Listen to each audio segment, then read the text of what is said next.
بسم اللہ الرحمن الرحیم۔ خالد بن ولید رضی اللہ تعالیٰ عنہ ایک ایسے صحابہ رسول کی داستان ہے جس نے اسلام قبول کیا تو آپ جناب حضور اکرم صلی اللہ علیہ وآلہ وسلم نے سیف اللہ یعنی اللہ کی تلوار کے خطاب سے نوازا۔ آپ چند ہزار مجاہدین اسلام کے ساتھ نکلے اور لاکھوں کی دشمن فوج کا مقابلہ کر کے اسلام کا پرچم کریا کریا نگر نگر سر بلند کیا۔ آپ کے نام سے اسلام دشمن قوتیں گھبرا جایا کرتی تھی۔ آپ جس ملک پر بھی حملہ کرتے وہاں فوجیں دوڑ جایا کرتی تھی۔ آپ کو ہمیشہ اللہ تعالیٰ نے عزت بخشی، آپ فتح یاب ہوئے، آپ کا نام ہمیشہ سنہری حروفوں میں لکھا گیا۔ تو آئے چلتے ہیں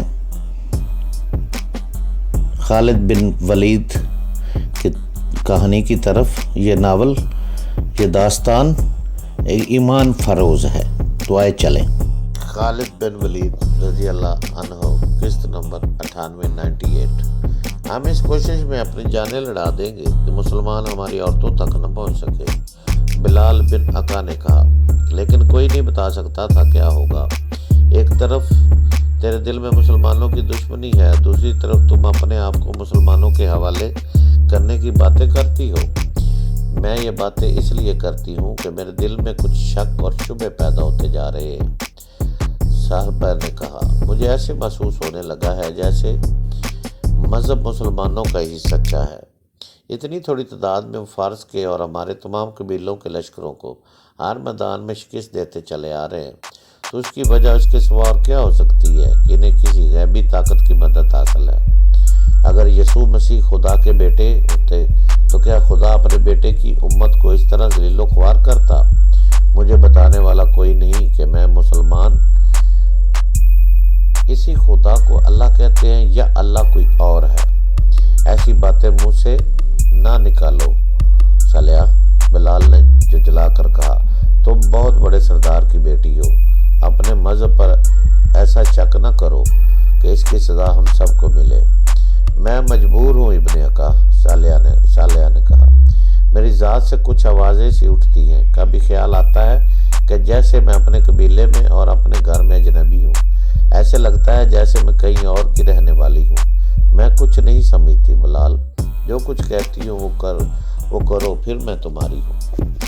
ایسا ہی ہوگا سالیہ، بلال نے اس کے دونوں ہاتھ اپنے ہاتھوں میں لے کر کہا، میں اگر زندہ واپس آیا تو فاتح ہو کر آؤں گا، اگر مارا گیا تو واپس آنے والوں سے پوچھ لینا کہ میں نے مرنے سے پہلے کتنے مسلمانوں کو قتل کیا۔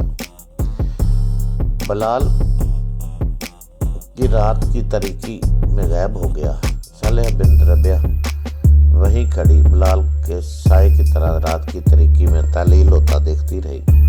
3-4 راتیں گزری تھی کہ سنا کی خیمہ گاہ اور عیسائیوں کی بستیاں تاریکی میں ڈوبی ہوئی تھی۔ سنا کی خیمہ گاہ اور عیسائیوں کی بستیاں تاریکی میں ڈوبی ہوئی تھی۔ رمضان 12 ہجری کا تیسرا یا چوتھا چاند کبھی کا افق میں اتر چکا تھا۔ انسانوں کا ایک سیلاب سنا کی طرف بڑھ آ رہا تھا۔ یہ مدینہ کے مجاہدین کی فوج تھی جو سیلاب کہلانے کے قابل نہیں تھی، کیونکہ ان کی تعداد 15-16 ہزار کے درمیان تھی اور دشمن کی نفری 3-4 گنا تھی۔ خالد رضی اللہ عنہ نے سنا پر بھی مزیح والا داؤ آزمانے کا فیصلہ کیا تھا۔ انہوں نے اپنے مجاہدین سے کہا تھا کہ دشمن کو اپنے آپ کو بھی مہلت دینا خطرناک ہوگا۔ اللہ ہمارے ساتھ ہے، فتح اور شکست اس کے ہاتھ میں ہے، اس کی ذات باریک کے نام پر کفر کی آگ میں کودے ہیں ہم۔ خالد رضی اللہ عنہ نے اور بھی بہت کچھ کہا تھا۔ مجاہدین کے انداز میں جوش و خروش پہلے والا ہی تھا، جسموں میں البتہ دم خم نہیں رہا تھا، لیکن عزم اول روزے کی طرح زندہ و پائندہ تھا۔ جیسا کہ پہلے کہا گیا ہے کہ 15-16 ہزار کے لشکر سے دشمن پر شب خون مارنا اس لیے خطرناک ہوتا ہے کہ خاموشی برقرار نہیں رکھی جا سکتی اور دشمن قبل از وقت بیدار ہو جاتا ہے۔ اس میں دشمن کی ہلاکت کا خطرہ بھی ہوتا ہے۔ خالد رضی اللہ عنہ نے ان خطروں سے نمٹنے کا یہ اہتمام کر رکھا تھا کہ پہلے شب خون کی طرح اب کے بھی انہوں نے اپنے لشکر کو 3 حصوں میں تقسیم کر دیا تھا۔ سالار بھی وہی تھے جنہیں پہلے شب خون کا تجربہ حاصل ہو چکا تھا۔ اب جاسوسوں نے دشمن کے قیام کی جو اطلاعیں دی تھی، ان کے مطابق مدائن کی فوج اور عیسائیوں کے لشکر ایک خیمہ گاہ میں نہیں تھے۔ خیمہ گاہ صرف مدائن کی فوج تھی اور عیسائی اپنی بستیوں میں تھے۔ یہ بنی تغلب کی بستیاں تھیں۔ جاسوسوں نے ان بستیوں کے محلوں کو بتا دیے تھے۔ خالد رضی اللہ عنہ نے اپنی فوج کے ایک حصے کی کمان سالار کیکا کو اور دوسرے حصے کی کمان سالار ابو لیلہ کو دی تھی۔ تیسرا حصہ اپنی کمان میں رکھا تھا۔ انہوں نے کیکا اور ابو لیلہ کو عیسائی قبیلے بنی تغلب کی بستیوں پر شب خون مارنے کے لیے بھیجا اور اپنے حصے کو ان کے پیچھے رکھا۔ پیچھے رہنے کی وجہ یہ تھی کہ خالد رضی اللہ عنہ کو خیمہ گاہ پر شب خون مارنا تھا جو بستیوں کی نسبت ذرا قریب تھا۔ تینوں حصوں کو بیک وقت حملہ کرنا تھا۔ مورخین نے لکھا ہے کہ خالد رضی اللہ عنہ نے حکم دیا تھا کہ کسی عورت اور کسی بچے پر ہاتھ نہ اٹھایا جائے۔ کفار کو مزیح کے مقام پر مسلمانوں نے ایک شب خون کا بڑا ہی تلخ تجربہ کروا دیا تھا۔ انہوں نے سنہ کی خیمہ گاہ کے ارد گرد پہرے کا بڑا سخت انتظام کر رکھا تھا۔ گشتی پہرے کا انتظام بھی تھا اور 4 گھوڑ سوار خیمہ گاہ سے دور تک گشت کرتے تھے۔ مسلمان جاسوسوں نے خالد رضی اللہ عنہ کو اس انتظام کی بھی اطلاع دے دی تھی۔ خالد رضی اللہ عنہ نے اس انتظام کو بیکار کرنے کا بندوبست کر دیا تھا۔ سنہ سے کچھ دور خالد رضی اللہ عنہ کی فوج پہلے سے طے کیے ہوئے منصوبے کے مطابق رک گئی۔ اسے آگے کی اطلاع کے مطابق آگے بڑھنا تھا۔ چاند ایک شتر سوار جو مثنہ بن حارثہ کے آزمائے ہوئے چھاپہ مار تھے آگے چلے گئے تھے۔ وہ اونٹوں کے قافلے کی صورت میں جا رہے تھے۔ وہ سنہ کی خیمہ گاہ سے ابھی دور ہی تھے کہ انہیں کسی نے للکارا۔ وہ رک گئے اور اپنی طرف آتے ہوئے گھوڑوں کے ٹاپ سننے لگے۔ 4 گھوڑے ان کے پاس آ کر رکے۔ کون ہو تم لوگ؟ ایک گھڑ سوار نے ان سے پوچھا۔ مسافر ہے، ایک شتر سوار نے ڈرے ہوئے لہجے میں جواب دیا اور کسی بستی کا نام لے کر کہا وہاں جا رہے ہیں۔ شتر سوار 8-10 تھے۔ ان میں سے ایک تو گھڑ سواروں کو بتا رہا تھا کہ وہ کہاں سے آئے ہیں اور کہاں جا رہے ہیں۔ دوسرے شتر سوار اونٹوں کو آہستہ آہستہ حرکت دیتے رہے حتیٰ کہ 4 گھڑ سوار ان کے نرگے میں آ گئے۔ اترو اونٹوں سے، گھڑ سوار نے بڑے روب سے حکم دیا۔ 4 شتر سوار اونٹوں سے اس طرح اترے کہ اوپر سے ایک گھڑ سوار پر جھپٹے۔ ان کے ہاتھوں میں خنجر تھے جو گھڑ سواروں کے جسموں میں اتر گئے۔ انہیں گھوڑوں سے گرا کر ختم کر دیا گیا۔ 4 مجاہدین چاروں گھوڑوں پر سوار ہو گئے اور دشمن کی خیمہ گاہ تک چلے گئے۔ ایک سنتری نے اپنی سوار گشت سمجھ کر ان کے قریب آیا۔ اندھیرے میں 2 گھڑ سوار اترے اور اس سنتری کو ہمیشہ کی نیند سلا دیا۔ انہوں نے کئی اور سنتری کو خاموشی سے ختم کیا اور واپس آ گئے۔ خالد رضی اللہ عنہ بے صبری سے ان کا انتظار کر رہے تھے۔ جو اونٹوں پر گئے تھے 4 گھوڑے بھی ساتھ لے آئے۔ انہوں نے خالد رضی اللہ عنہ کو بتایا کہ راستہ صاف ہے۔ خالد رضی اللہ عنہ سرگوشیوں میں قاصدوں کو دوسرے سالاروں کی طرف اس پیغام کے ساتھ دوڑایا کہ حلہ بول دو۔ اس وقت تک گھوڑے کے منہ بندھے ہوئے تھے، وہ ہلنا بھی نہیں سکتے تھے۔ سواروں نے سالاروں کے کہنے پر گھوڑوں کے منہ کھول دیے۔ ان کے ہدف دور نہیں تھے۔ کچھ دور تک گھوڑے پیادوں کی رفتار کے ساتھ آہستہ آہستہ چلائے گئے، پھر رفتار تیز کر دی گئی اور پیادوں کو دوڑنا پڑا۔ بستیوں کے قریب جا کر مشعلیں جلائی گئی۔ خالد رضی اللہ عنہ نے اپنے دستوں کو اتنی تیز آگے نہ بڑھایا۔ انہوں نے شب خون کی تربیت میں پھیلا دیا۔ یہ ایسی پیش قدمی تھی جس میں کوئی نعرہ نہ لگایا گیا، نہ کسی کو للکارا گیا۔ نومبر 633 کے دوسرے اور رمضان المبارک 12 ہجری کے پہلے ہفتے کی وہ رات بہت سرد تھی۔ بنی تغلب کی بستیوں میں اور فارس کی فوج کی خیمہ گاہ میں جو وسیع و عریض تھی، لوگ گرم گرم بستروں میں دبکے ہوئے تھے۔ کوئی نہیں بتا سکتا تھا کہ کون کیا خواب دیکھ رہا تھا۔ ہر ایک کے ذہن پر مسلمانوں کی فوج اور اس کی دہشت سوار تھی۔ لوگ اس فوج کی باتیں کرتے کرتے سوئے تھے۔ اچانک بستیوں کے گھروں کے دروازے ٹوٹنے لگے، گلیوں میں گھوڑے دوڑنے لگے۔ مجاہدین نے مکانوں سے چارپائیاں اور لکڑیاں باہر لا کر جگہ جگہ ان کے ڈھیر لگائے اور آگ لگا دی تاکہ بستیاں روشن ہو جائیں۔ عورتوں اور بچوں کی چیخوں پکار نے سرد رات کو ہلا کے رکھ دیا۔